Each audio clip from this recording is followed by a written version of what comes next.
বাংলাদেশে গণতন্ত্র পুনরুদ্ধারে অন্তর্বর্তী সরকার কার্যকরী রূপরেখা তৈরি করবে এমন আশাবাদ ব্যক্ত করেছেন যুক্তরাজ্যের ভারত ও প্রশান্ত মহাসাগর অঞ্চল বিষয়ক পররাষ্ট্র প্রতিমন্ত্রী ক্যাথরিন ওয়েস্ট।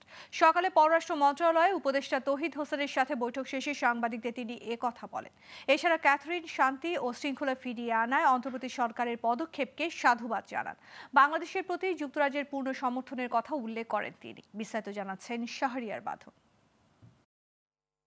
দুদিনের সফরে ঢাকায় আসেন যুক্তরাজ্যের ভারত ও প্রশান্ত মহাসাগর অঞ্চল বিষয়ক পররাষ্ট্র প্রতিমন্ত্রী ক্যাথরিন ওয়েস্ট। সফরের শেষ দিন রোববার সকালে পররাষ্ট্র উপদেষ্টা তৌহিদ হোসেনের সাথে বৈঠক করেন তিনি।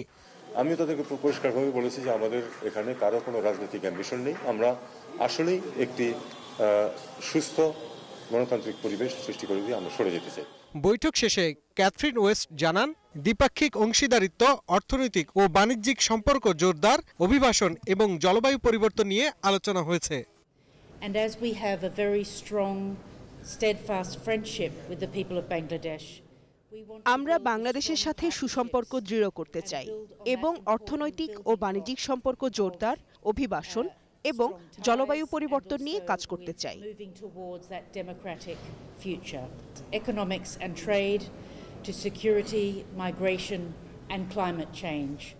শান্তি ও শৃঙ্খলা ফেরাতে অন্তর্বর্তী সরকারের গৃহীত পদক্ষেপের প্রশংসা করেন ক্যাথরিন ওয়েস্ট। এছাড়া বাংলাদেশে গণতন্ত্র ফেরাতে অন্তর্বর্তী সরকার কার্যকরী রূপরেখা দেবেন এমন আশা প্রকাশ করেন তিনি।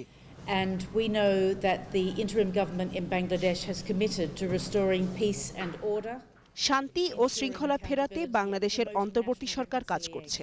বাংলাদেশে গণতন্ত্র ফেরাতে অন্তর্বর্তী সরকার কার্যকরী রূপরেখা দিলে এ বিষয়ে আমাদের সরকার পূর্ণ সহযোগিতা দেবে। Very strong people-to-people ties between Bangladesh and the UK to build a better democratic future for the people of Bangladesh. বৈঠকে শরণার্থী রোহিঙ্গাদের বাসস্থান, খাবার, চিকিৎসা সেবা এবং শিশুদের জন্য 10 মিলিয়ন পাউন্ড সহযোগিতার আশ্বাস দেন ব্রিটিশ পররাষ্ট্র প্রতিমন্ত্রী। শাহরিয়ার বাঁধন, গ্লোবাল টেলিভিশন, ঢাকা।